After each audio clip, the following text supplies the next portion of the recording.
Kani kedai ke Batisi TV, bat pidang pet ya ke kubur baman kasni, belawan rasa pi da ke rupa, ringkat bat ke Orange Nissan, lom sokpo near Fire Brigade Shillong. New Nissan Kicks. Bookings open now. Kajian keran penbet puat, hapdeng Menteri Rangba Kejala Meghalaya Konrad K Sangma, bat Menteri Rangba Kejala Assam, Usar Bananda Sonowal, kalak ban Kham Jalan, wat lana kaliang Menteri Rangba Kejala, Konrad Sangma Dangshen, ula pentep ba unsahir Syah Assam, ban pelong kajian keran penbet puat bat Menteri Rangba Kejala Assam, la kumno hapo unio penajeliu.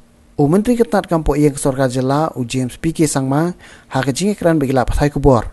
Haka arpo terik ujeleo arjar khat khandai ulai thuo ba ka jing bom laj por jing ki arngut ki menteri rangba kadai namar ka jing te jong ki kam ki bakirke kumta ka jing karan penbet put hapdeng ka Meghalaya bat Assam kala ban nang jalan syaki benai ki ban sawan.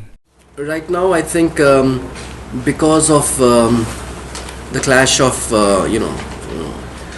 appointments and engagements that both the chief ministers are having, they have not been able to come to a mutually agreeable date. So, which is understandable because both chief ministers have so much of engagements and work. So, I think as and when a mutually agreeable date is reached, they will have it as soon as possible. Because this issue, we are very serious about resolving the border issues also.